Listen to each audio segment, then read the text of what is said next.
Hello, everybody out there in YouTube land. This is your T-shirted historian, and oh my gosh, we are in danger of becoming an actual, decent stream that people will watch, because we're actually getting like some people on here now. We had Mr. Max Bovan on this week. We got that interview with all the RPGs. We've got DM Blackwall today. We've got Alexander McCrease next week. We had Nick Beardia the week before, and before that we had. The guy from Robot Wife, or from, not Robot Wife, who's what am I thinking of? The Maid, the Waifu's game. So, geez, it's pretty cool. I mean, we haven't really done a lot of pop culture in a while. We've been just interviewing people, and I can't say I hate it. I like it. So yeah, if you know any other guys out there in in geekdom and role playing who want to promote their stuff or get on the show and talk to us, by all means, let them know, hey man, T-shirt's looking for people, because I like this trend. I like where it's going, and I think we should continue it. But you guys, the viewers, are ultimately kind of what determines which direction we're going to end up going. And with that in mind, let's talk to our panelists and our guest.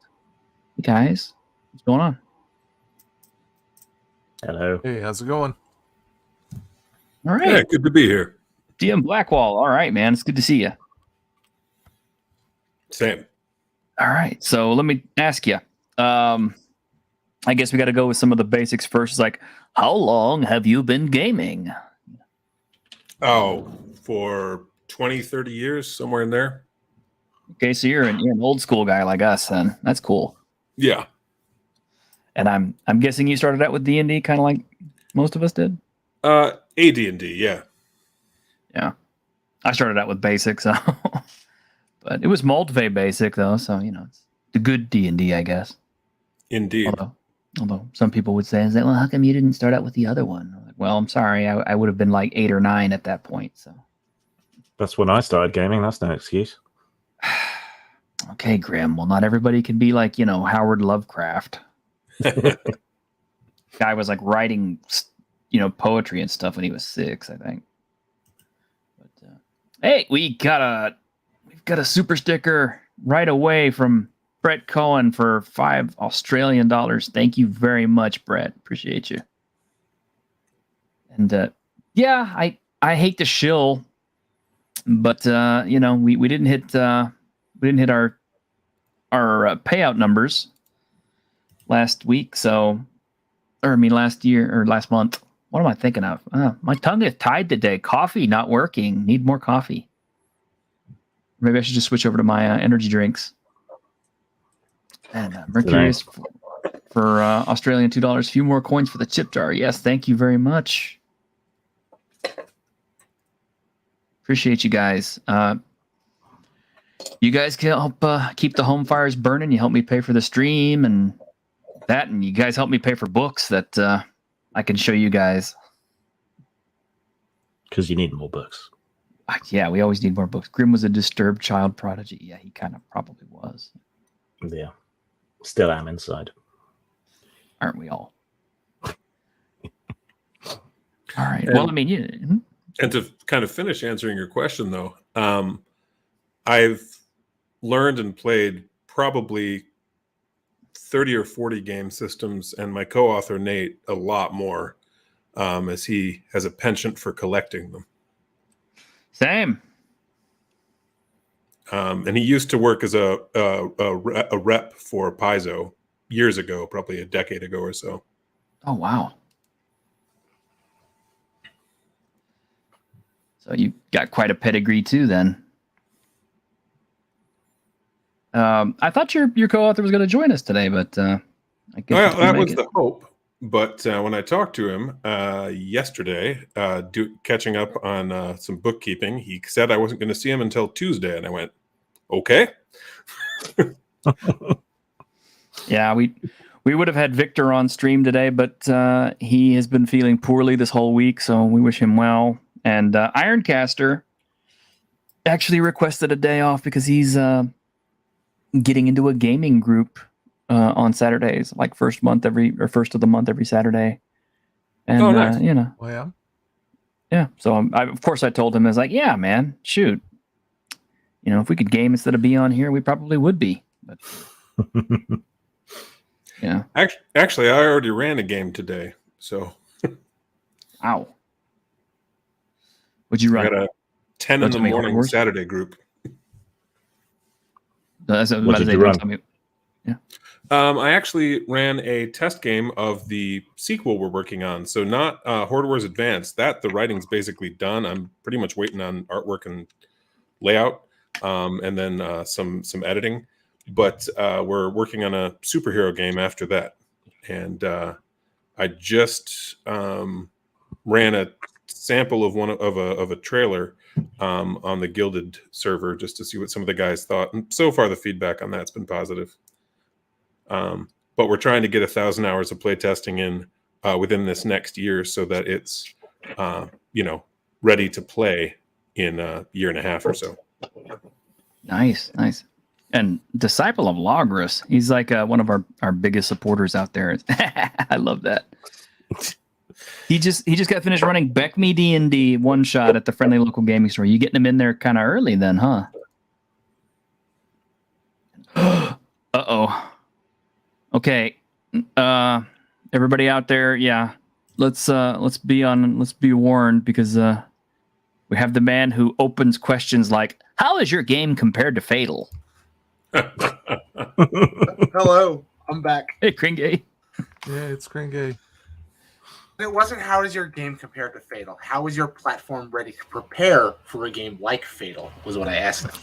Well, yes, but this is a different circumstance. We're talking to DM Blackwall about his new game, Horde Wars, and I'm sure you're going to ask, Is there an anal circumference table?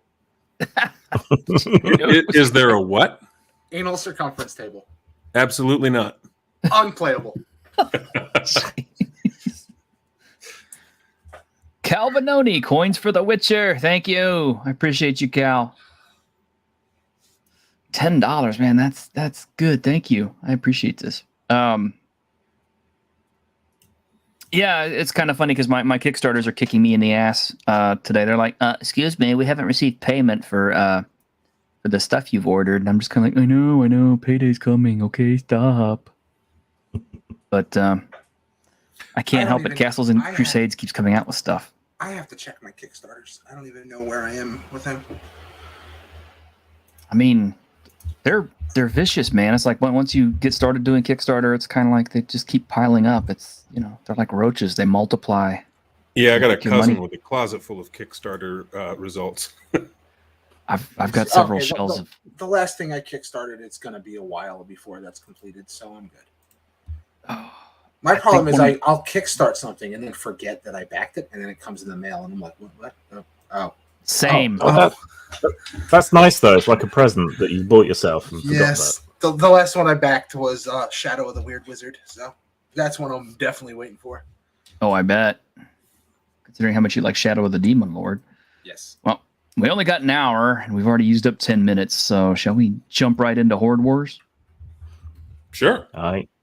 All right. So here we go. Let me hopefully not boomer this, and if you guys will holler at me about the chat, I will pop back and forth, because I can't see the chat when I'm doing this. But That's why you need multiple monitors. Yeah, well, I need $1 million and a nice hot chick to sit on my lap while I do these things too. But then you'd never get anything done. So I wouldn't care though. If I had $1 million, then it wouldn't matter. All right, so Horde Wars Basic.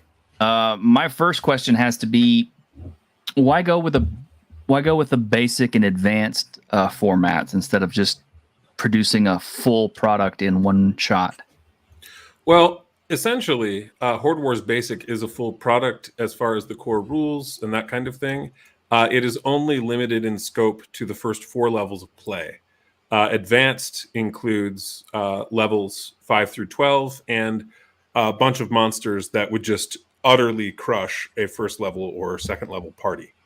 There are a few of those monsters in this book, but it's also full of challenges that would be a bit more level appropriate. And the reason we did that is two reasons. Basically, two reasons. The first is Wizards of the Coast has been busily pissing off their audience. So we moved up our release schedule for the basic portion of the game because of that.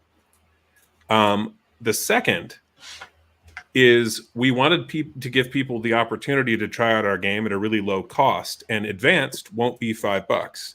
PDF will probably be about 15, and a physical copy, depending on which printer we go with, will be somewhere between 35 and 55. And JP, that's a good point. We actually designed it to let you fight large numbers of opponents and still adjudicate the combat quickly. So in that sense, it is like a mass combat game. Compared to something like D&D, you'll find the combat moves a lot faster, and it's easy to run multiple opponents. Our very first test game, we had, I think it was 25 goblins against a 5-man party, and we resolved the combat in like an hour. That's impressive as hell. Thank you. And in fact, kind of the core of that first test game became the included scenario in Horde Wars Basic.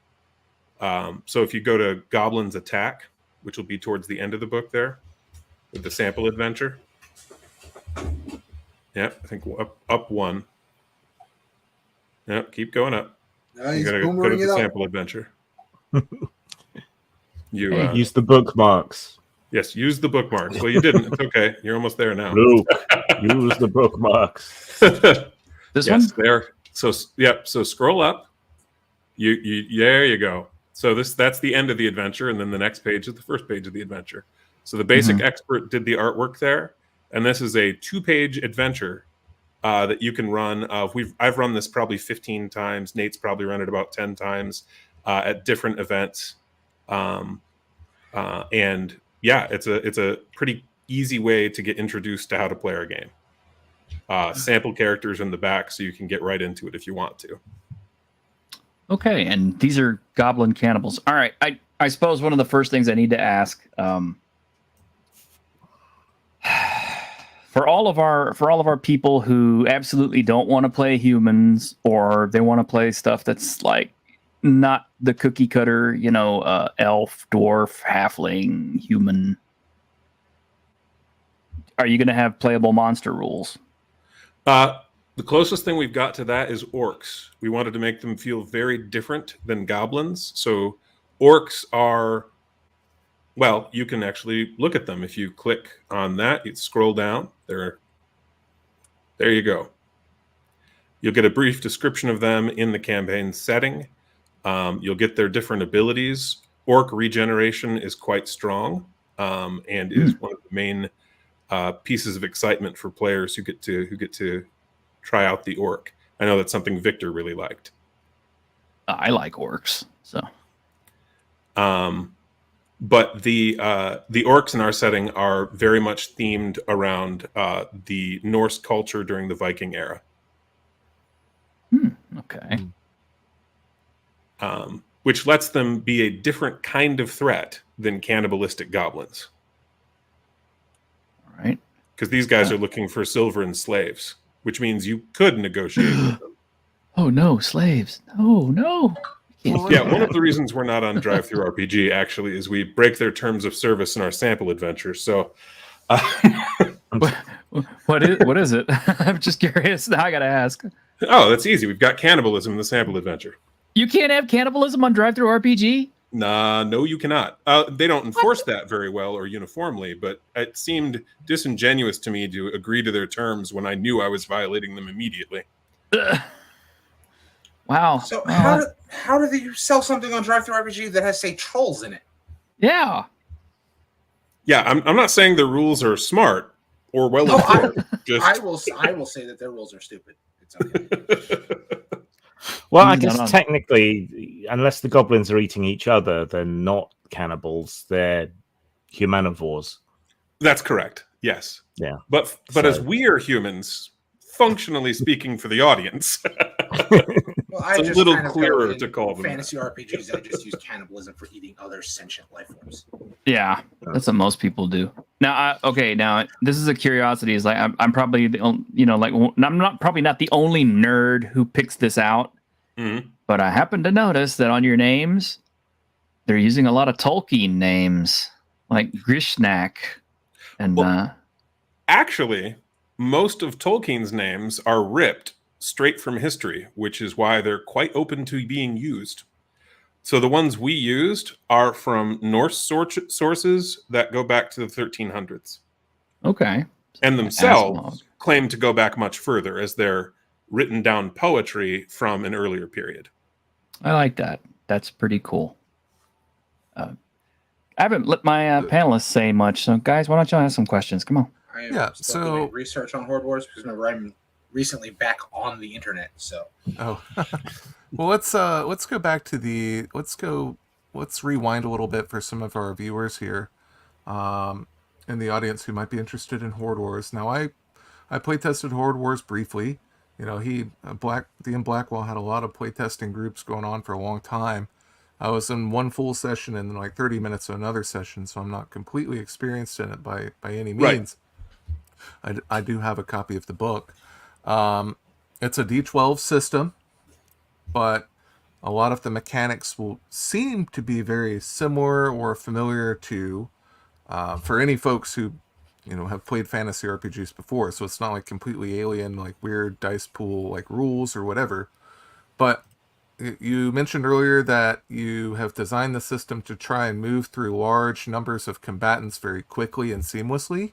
Yes. And I'd like for you to explain like maybe some of the mechanics from something like D&D that you felt were lacking, or how does Horde Wars help pick up the slack for that type of gameplay? Sure. So one example would be a spell like Fireball or Lightning Bolt, which I believe you actually got to try out. Yeah. And so those spells in D&D tend to be pick the defined area in the spell, and then have everyone in the area roll a save.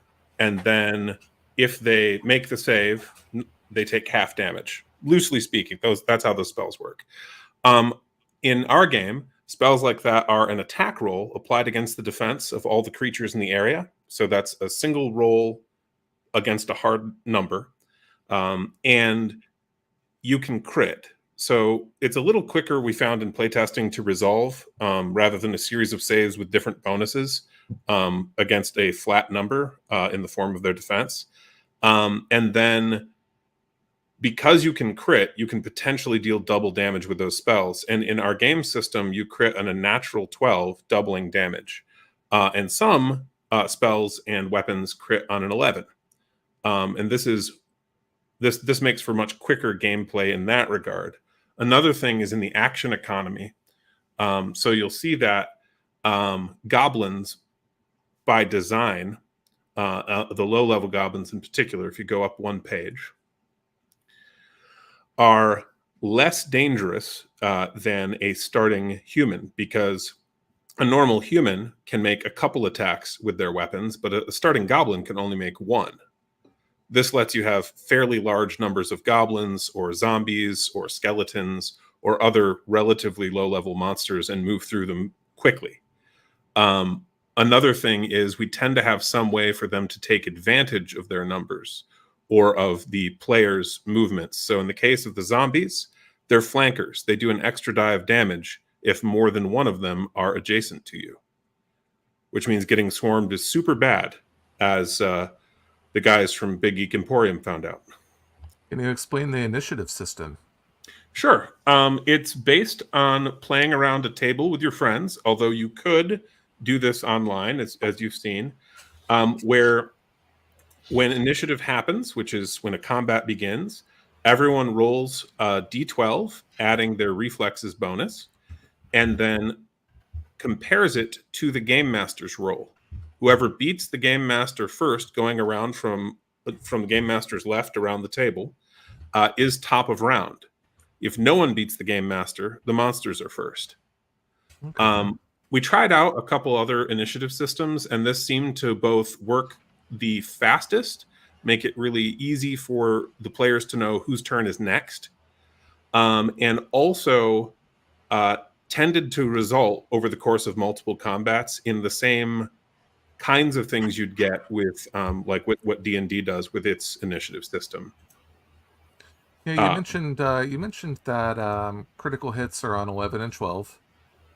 Sometimes, usually just 12. Usually just 12. That is a higher probability than D20, of course.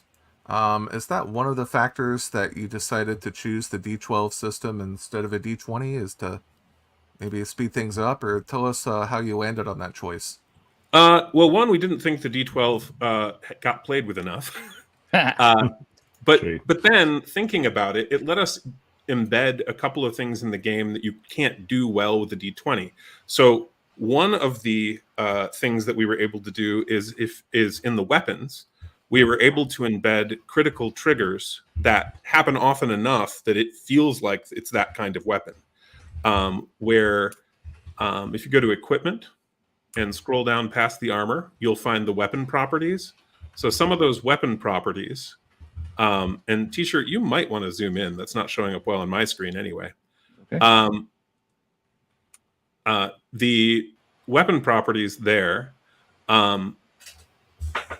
help the weapons behave in the way you would expect them to behave. So you could get a stunning attack with a mace potentially, or you could punch through someone's armor with a warhammer, that kind of thing.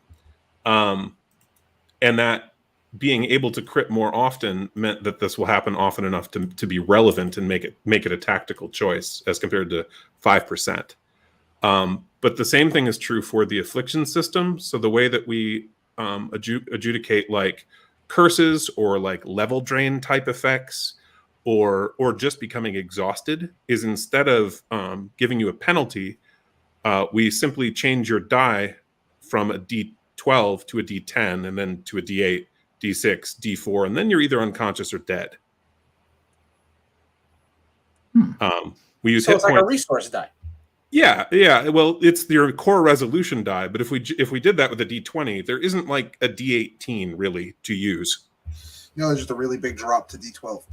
It would be, yeah. Yeah, unless you go with DCC dice, and then that's just crazy. Yeah. And they're not that commonly available.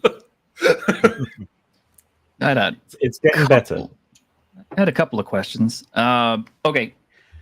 One of my first is about some of your naming conventions on weapons. Sure. You term a longsword, and as you have a longsword and a Zweihander, and most people know that Zweihander is two-handed, because it's the German name. I refuse to speak German. That's what that means. Yeah, it deals less damage than a longsword, and most people associate longsword with the typical English longsword, which is usually held like one hand, sometimes two. Sword. They tend to think of an arming sword when they think. Yeah, that's an arming sword. That's not a longsword. A longsword was two-handed. Yes. Okay, so when we're talking about a longsword, we're talking like what's typically called a great sword. What you'd call a bastard sword was actually a longsword. Yeah, a longsword. Yeah, a bastard sword would be a subtype of longsword. That's correct. Okay. So, and so the D&D naming convention is just historically inaccurate. They called it a longsword because it was longer than the short sword. Yeah. And so we went with a more historically accurate version of that, and the difference in damage dice there is because reach is very powerful, and we wanted there to be a meaningful choice as compared to this sword is always better. Yeah, that is typically something that I've noticed in most games is when you're building a character, people will hit the equipment charts and immediately look for what weapon does most damage. Want that one. Okay, only use this. But there are a lot of monsters in the game, and obviously spells and classes and things of that nature, but at least in Horde Wars Basic, there doesn't seem to be much of a setting attached to the system. There are quests that you have and points of interest, Sample Village has some, things like that, but not necessarily a major setting that you've written or attached to the system itself. So what level of like historical verisimilitude are you aiming for? Is it more of a Tolkien or a Appendix N type of feel? So we do embed a fair amount of the setting information actually in the skills chapter, but that's because we very much want the world to feel unexplored, so that there is room for the game master to add stuff to the setting and to the game. That being said, Advanced will include a setting chapter, which should be about 40 pages by itself, that will include more of that kind of detail. But the intent, even with that, is to basically give you the highlights of those countries and regions and leave you ample space for your own adventures, because honestly, that's what we would prefer. We just want to give you a structure for them. That makes sense. Is it mainly a hex grid type of exploration that you're aiming for? For basic, yes, because you're in a fairly densely forested region that's largely abandoned. For advanced, though, that will be the entire continent, which is loosely speaking the size of Europe. Okay. And shouldn't you be upfront about some of the stuff, that it is more of a toolkit game? I mean, I've written games with implicit rather than explicit settings myself, but I find it's a good idea to prime people that's what you're doing. Yeah, so well, we do, like I said, we have an implicit setting. It's just that basic isn't intended for you to travel greatly outside of the starting region, because honestly, it's a really dangerous region, and you'll probably die. The edges of it are quite challenging, as I've had some parties find out. But even with that, if you were to go to the skills chapter, the information we embedded there for the skills, if you look, you'll see for art and culture, you'll see sample festivals. We embedded enough information for you to play in the setting. If you scroll through, the same is true for the explanation of the geography of kind of the known world, astronomical events, and this kind of thing. But if someone wanted to do their own setting, all they'd have to do is replace those tables. But why not have a setting chapter then with all this stuff in one area? Honestly, because that from our playtest experiences, and we had about 100 people playtest the game over the course of about 3 years. We got probably about 1,500 hours of playtesting in. That didn't seem to be the primary thing people wanted. The thing that they seemed to actually really like and want with the playtesting was faster combat resolution, quicker turn order, and kind of the freedom to explore. That being said, we're fairly old school as far as encumbrance and that kind of thing. We simply use an encumbrance system rather than like pounds and ounces, because modern people are bad at math. True. Which that kind of does lead me to a question. The tradition with most RPGs is usually to put the character creation rules up front, along with the character species, career skills, and all that. Right. But you chose to put the game rules right up front. I did. Because in order to understand the character creation, it'd be good to have read the game rules, because there are a couple innovations that are different. Some of the things that you'll find pretty familiar. But one example of that is the maneuvers. And that is the ability to act off turn once per round. And so as you choose your career, or rather your careers, you are in effect picking how you can react in the world as well. And knowing what that means could be useful. But another thing is, when it comes to character creation, the thing that makes our player characters stand out is they actually get 2 careers. So you're basically building a class, kind of like the game Smash Up, where you're taking 2 different careers, putting them together, and that's your starting class, essentially. So what are some That's of the how- careers? Sorry, Graham. I was going to say that's how the old Iron Kingdoms RPG did it. You would pick Yes. 2 careers, put them together. Yep. Nate was Which a I fan of thought that. quite well. Yeah.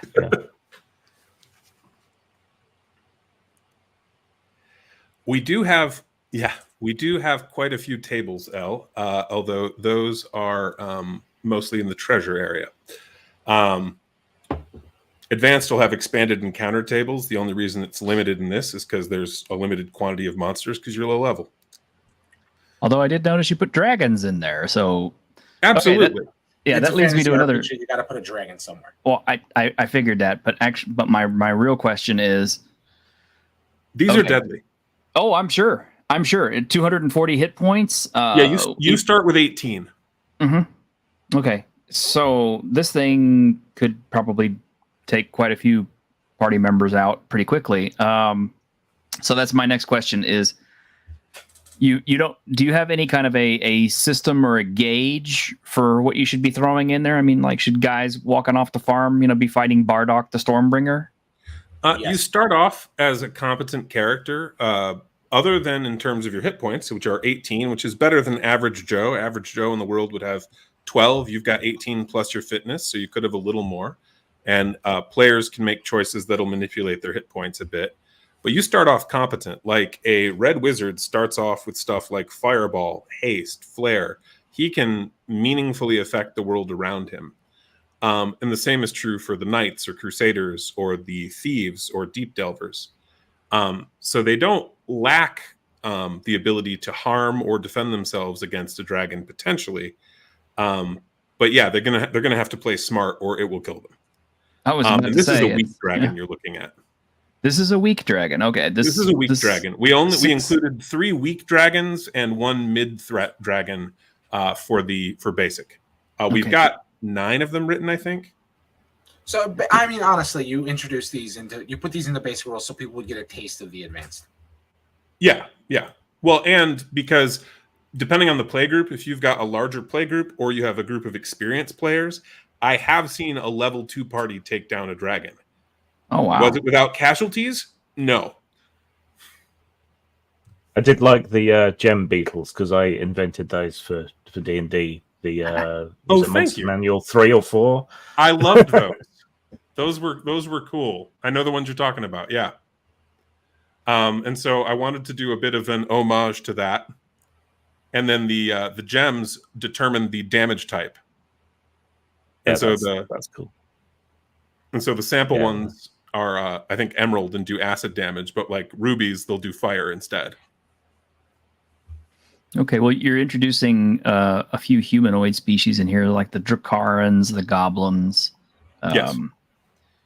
And I don't know if you consider the Minotaur a species or not. I do, but that's because I like to play Minotaurs. I mean, just my personal preference. But so I'm assuming if it's not in the advanced book, then probably there'll be like an expansion or something that will allow you to play these things. That is not the intent. That's why they're labeled monster. No. No. And in fact, in our playtesting at first, we had people playing non-humans heavily, but over time, the dominant choice for experienced players in our system has been human. Seriously. Human knight with a long sword and a shield. The only way to play these games. But you can't see in the dark. That's what the torch is for. No, But you that's what the dwarf is for. That's what the torch bearer is for. I was about to say, yeah, you can't hold a torch and hold a shield and hold a sword. Okay. Skill issue, A. B, you hire a gnome, set it on fire, and throw it in the dungeon. You could say. There's no gnomes in this game. That's There's true. gotta be. Is That's there 'cause anything? they all burn to death. See? What Yes, else? Cringe was there and the species died. No, we tried to make sure that you could play some of the kind of classic species, and orcs were one that Nate and I felt were underutilized in some of the other RPGs as a unique threat, because functionally in D&D they're basically just bigger goblins. Okay, well, Not lore-wise, but mechanically. Well, see, that leads me to another question: is you're not planning on putting these other creatures in here as playable, but you have Correct. a thing here for the Minotaur's axe, which is listed as colossal, and it says a colossal weapon cannot be wielded by anyone smaller than a large-sized creature. So that I'm kind of like, okay, that does beg questions, doesn't it? So, it's like, will there be large creatures eventually? So first, a orc can become a large creature. Because like old school D&D, you can actually, when you get advanced, you can level up not only in your careers, you can level up in your species.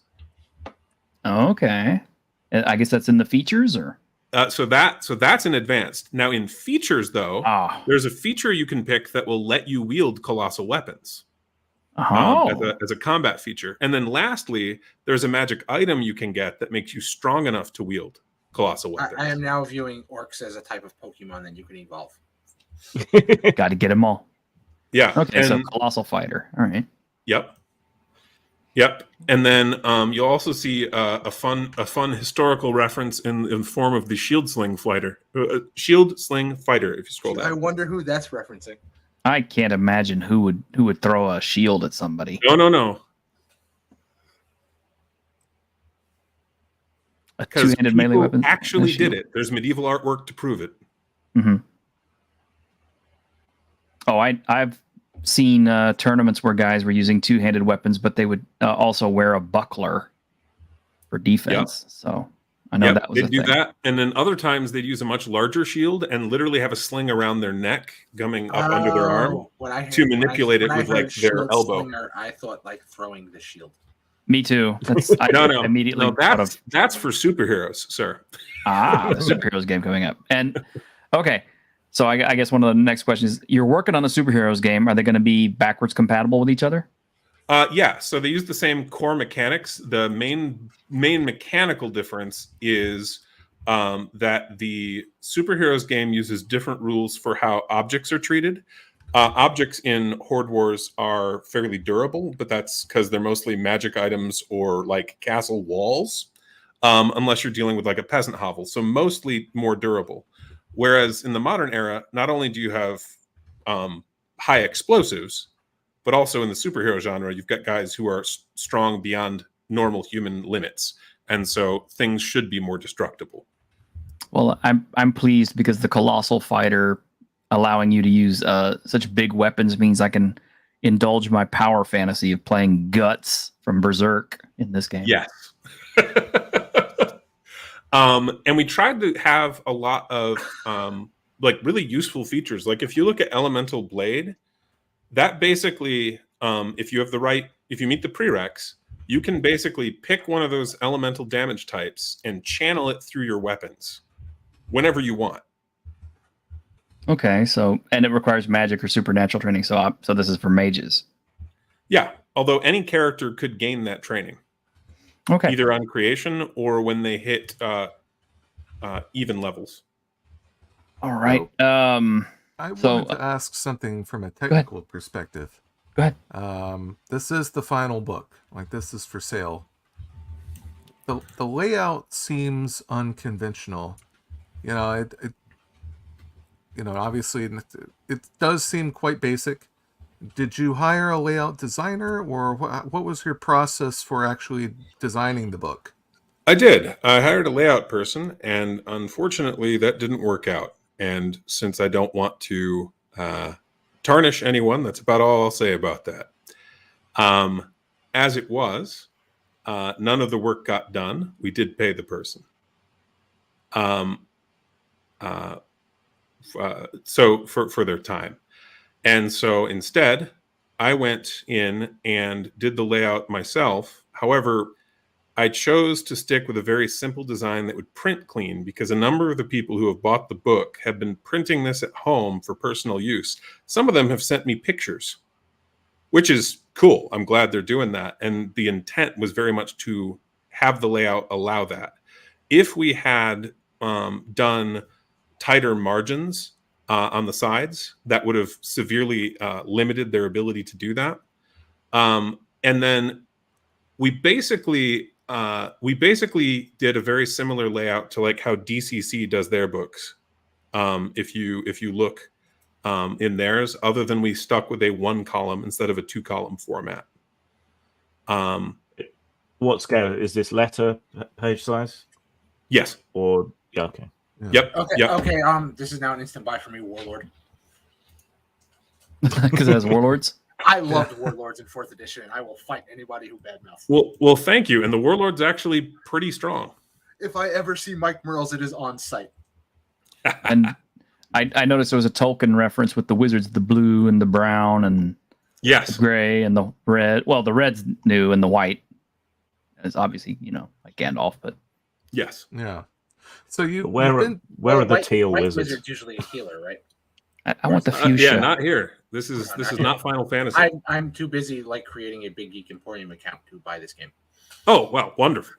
But the White Wizard's actually ice and illusion. So you've been to conventions and shown off the game. Yep. So here's the tough question. Let's say you're in a convention or a local game store. You stumble across a table of 5 or 6 guys playing D&D First Edition or OSR, and they're eating pizza. They're taking a break. They're just eating pizza. You walk up to them. What is your pitch for Horde Wars? How do you get these guys who are hardcore D&D people interested in picking up Horde Wars? I mean, in that situation, it's really easy. I just invite them to come play a game. Most of the old school gamers are really quite open to trying a new game, which is awesome. It's a lot of the younger people who aren't. Because it's a lifestyle brand now. Yeah. That's yeah, pretty much. And so in person, pretty much anyone that we've asked. I mean, at the last convention I was at, now Nate was at the most recent one because I was sick. The most recent one I was at was at the beginning of September. And we had so many people sign up for our game that we had to turn people away. We were scheduled to run 5 games, and we wound up running, I think, 7 for overflow games. And we still had a guy leave pissed because he couldn't get in one, which is cool. I'm glad they were excited to play. And I think if we do that convention again next year, we'll probably staff it double and offer 10 games and see how that goes. Yeah. Caster was scheduled to play one of those, but he couldn't get in. Yeah. Have you thought about gussing up the layout for a print-on-demand version? Yeah, I actually did a proof. I got a proof back just at the end of September. I've been working on that on Lulu. Nice. Okay. Because, there's a lot of us out here who are definitely like, we want the book, not the PDF. Yeah, although for basic, like cost effectiveness wise, we actually did a local print run, spiral bound, not with plastic, but with metal. Ooh. And that only cost us like, and for a small print run, it was fine. That only cost us about $25 a book, which is decent for about 200 pages of printing in full color. Because our artwork is actually fairly ink involved to get it come out clean. And because they're local, we have no shipping costs other than to you. And so we're probably going to do another run of that for basic. For advanced, we will probably be offering print on demand. And if we can get enough interest over this next year, we may switch that to a print run, which is what I would prefer to do because we can sell it cheaper to you then. If we do 200, 500, or 1,000 books, that's gonna save us enough to just offer a lower price. There's something I'm noting here on the Brown Wizard. First off, the wizards don't have the super spells, it looks like, or maybe they will in the advanced book. I'm curious to see how you handle. The red wizard gets the fire spells. Right, but Yep. What I'm trying to say is, most of the games that we know of, the mages end up being top dog in the higher levels. because of the ability to pretty much just like warp space, time, and reality with their spells. Sure. I'm hoping that your higher levels don't do that, because I've always had a soft spot for the melee classes. But in particular, I'm noticing on the Brown Wizard Shapeshift, right? You can kind of power it up a little bit by having 24 hit point maximum beast, right? But when you hit 0 hit points, the shapeshift ends, and you immediately lose, like, let's say all 24 of those hit points on a 1-for-1 basis. Is that right? Correct. So, unlike 5th edition, say, where somebody can use their shapeshift to become like a big giant buffer of hit points and stuff, you can't do that with this guy. Every hit point that he loses is vital to him. Yeah, not well, unless you get a lull in which you can dismiss the spell and return to your normal form before it's ended by you getting dropped. Mm-hmm. And it takes an action to dismiss, so you do need a lull. Yeah, I have mixed feelings about this. On the one hand, it reduces the tankiness of this particular ability, because that's usually what people pick it up for, is for tanking. Mm-hmm. The other thing is, I like it because it doesn't detract from the melee classes again, because it's kind of like, oh, well, I'm immediately going to pick up a Brown Wizard because I can tank everything with my 24 extra hit points, whereas you poor fighters are just stuck with your basic whatever. Yeah, and then we do have an advanced version of that lets you do a beast with more hit points. But also, but I don't know how in basic, you will only find that in the treasure items. Okay. In advanced, that's a spell you could actually learn. And I don't know how much damage weapons do, but if 6 hit points isn't much at low levels, because he said you start with 18. And Yeah, you start with 18 plus your fitness score, which is somewhere between 0 and 6, maybe. Yeah, so you could, if you're building a fighter to be the tank, you'd probably start with 24 hit points. Yeah. And as you can see, Kringe, the higher end damages are decent. They're like between a D8 to a D12. Oh, but there's a detail there. It's like 2nd edition style damage. Except there's a detail there. If you scroll, let me see where, just up or down in the equipment, just above the table you're on, you're going to see a special materials sidebar. That was, and you went down, past it. That was down lower a bit. That was down lower. There you go. There we go. Now, for advanced, we intend to have these kind of blank spaces filled out. However, for basic, for $5, I did not think it was. I'll put it this way: we have a couple grand worth of artwork in there already. We're selling it for $5. We're planning to get about double the amount of artwork for the upcoming book, and that should be in for the fillers. Just on a side note, where there's gaps like this, but special materials. Read what that does. See if it makes sense to you. You've never played the game. Yeah, an extra dice of damage versus characters, beasts, or monsters. So you actually, like if you have a D10 weapon, it's going to be another D10 on top of that. Yes. Okay. Better hope if you're playing that Brown Wizard, these guys don't have bronze spears. Yep. All right. Yep. Because you will have changed your creature type in effect. All right. We've got about 9 minutes left. If there is any questions coming out from the audience, we've got 11 people watching. So if any of you guys have any questions for DM Blackwall about this game, this is a real good time to get those in. Throw in one question before we get to them. Do you have a paladin or like holy warrior type class? Look at the Crusader. I didn't. All I seen was warlord and the wizards. Yeah. I just didn't. I didn't know if it existed. Okay. Yep. I am now reading the PDF that I just bought. I had one quick question as well. Yes. Why not go with an Indiegogo or a Kickstarter to really ramp it up to the next level? I would consider that. Like Nate and I are talking about doing that for advanced for the print run. But for basic, we actually just wanted to get it out there because our playtesting was done. We wrapped playtesting entirely, with the exception of playtesting the Nautical Adventures encounter chart. It's the only thing we're still testing. and we wanted people to try out our game. So far, the feedback has been pretty positive. We've only really had we've had 2 people comment about wanting a more decorative layout. You're one of them. And we had one guy who was mad he couldn't get into a test game at a convention.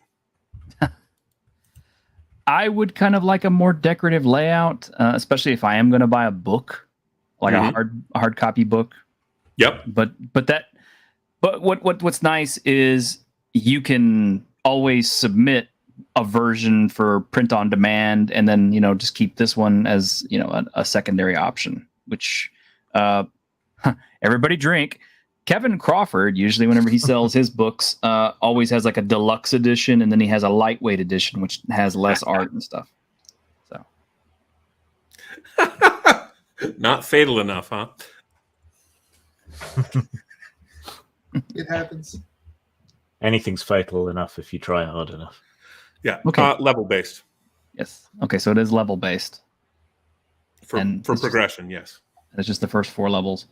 And I don't want this to sound mean-spirited when I ask you this question, so please don't get upset with me. But Okay.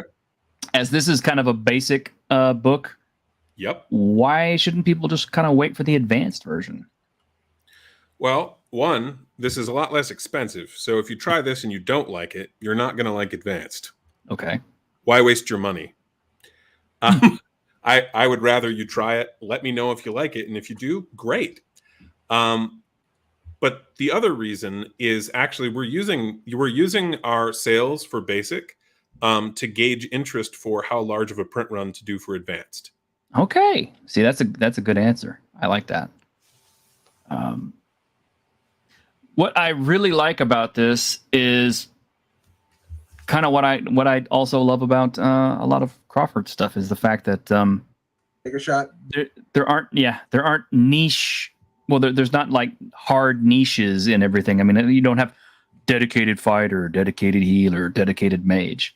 Instead, because of the career system, you picking 2 of them, you could take an acolyte who is also an archer, or an assassin who is also a crusader. Which yes, you could. Yeah. Should you? That's a different question. or a brown wizard huntsman, which actually makes kind of sense. Yeah, and if you look, the Huntsman is the beginning of how. So a lot of popular fantasy franchises have characters with really specific types of abilities. The Huntsman, along with the Elemental Blade feature, is the beginning of how you could make the core of a Witcher, for example. I was actually going to suggest. Okay, this is an idea. I know you've got a little YouTube channel yourself. I did. I closed it down some years ago. Okay, well, pick it back up, because here's an idea for your channel, and I might actually do this myself. Why not pick like say famous fantasy characters, like say Conan or Geralt of Rivia and what have you. Stop saying Geralt and just say Elric. Okay, Elric also. And just build them using this system. I mean, from the basic, so people can get an idea like, okay, if you want to play a Conan type, here's what you do. You pick Huntsman and you pick Blade Master or something, or you pick Barbarian and you pick, well, there's no Barbarian, but you get what I'm saying. Yeah, and there is a Barbarian. Look under Viking. Okay, Viking. Okay, so there you go.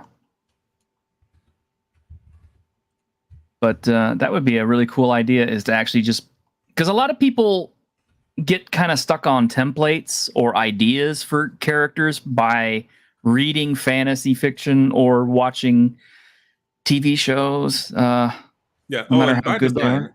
By design, there are 21 careers. So if you're decisive enough to pick one, you could roll a d20 to select the second one.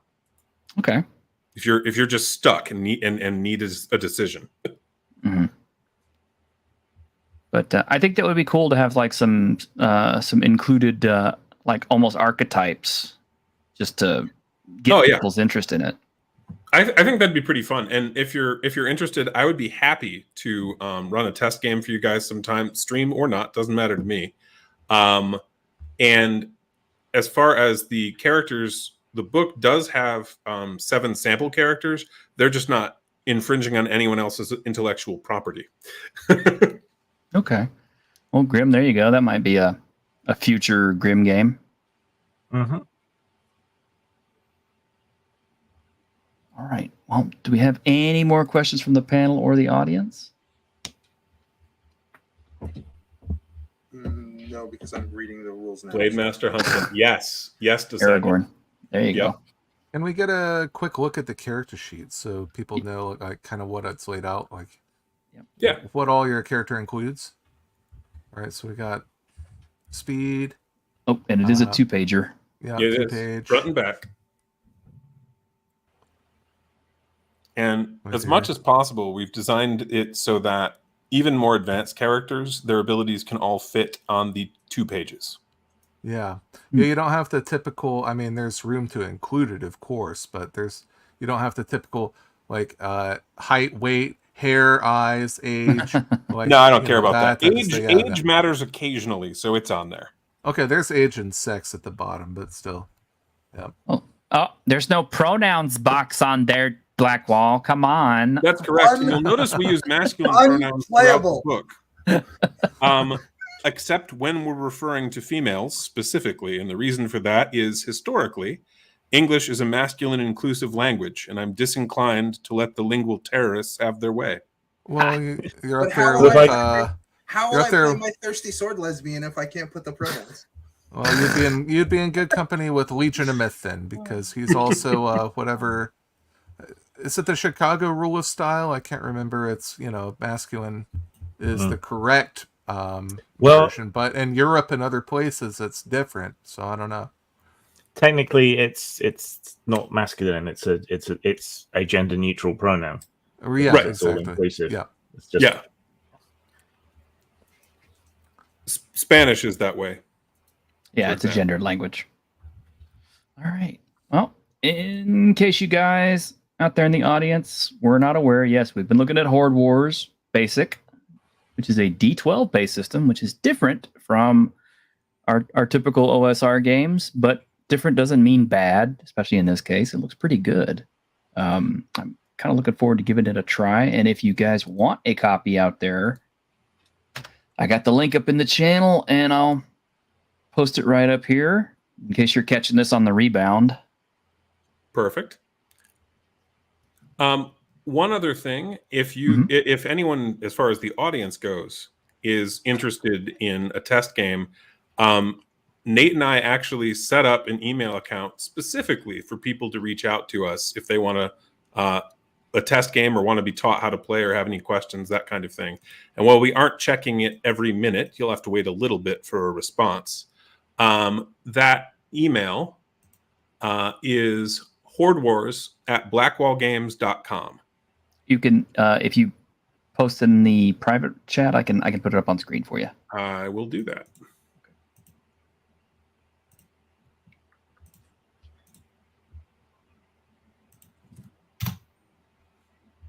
Here we go. All right. Oh my god. Green Gay, is it that good? No, that's not what I'm receiving text messages that I don't want to deal with. Oh, okay. So there you go, guys. If you got any further questions or interest in Horde Wars outside of what the basic book has, here is DM Blackwall's email, so you can shoot at him directly. Yep, and we're looking at an email, not a come on now. Yeah. We're looking at 12 to 18 months on advanced, and it's pretty much waiting on artwork at this point. Okay. Wow.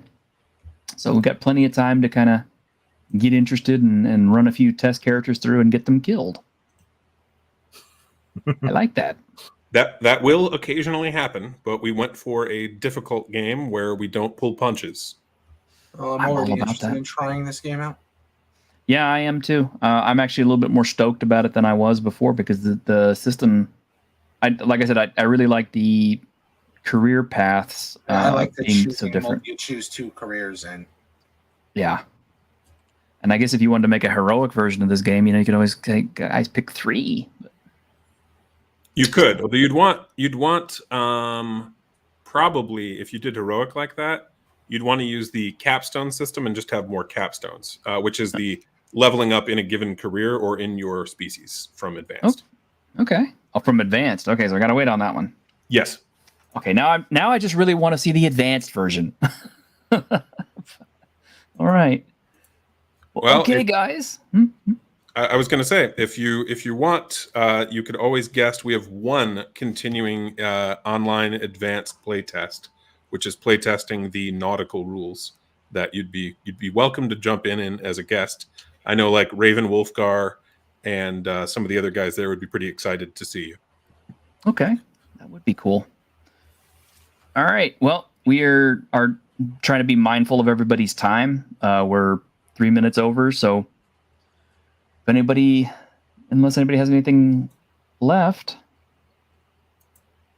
Nope. Thanks for having everybody on. Yeah. Thanks for having me. All right. Well, we appreciate you coming by, and like I said, now we're in danger of actually becoming like a real gaming stream or something. Could be a trend. I don't know. Should we stop this? But yes. No, stop it. All right. Don't get ideas above your station. Yeah, it is. That idea is above my station. But, all right. Thank you very much for hanging out with us, DM Blackwall. We look forward to seeing this game and seeing the next game. And thanks. Everybody out there in YouTube land, hey, thank you for hanging out with us. If you're catching us on the rebound, hey, what can I say? Like, subscribe, check out this game, check out everybody's YouTube sites, and have a great week in Geek.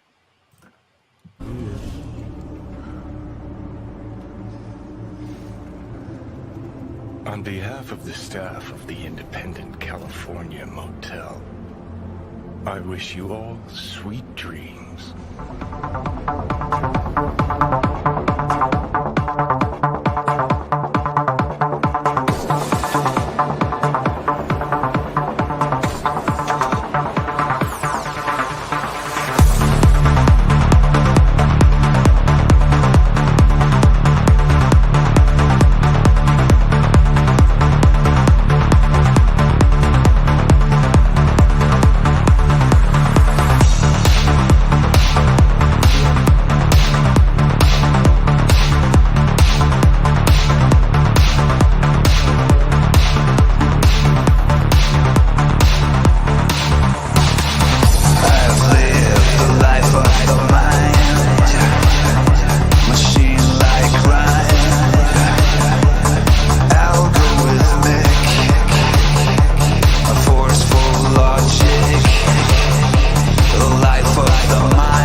How do you overcome the suffering of life?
Wait the fuck up, samurai. We have a city to burn.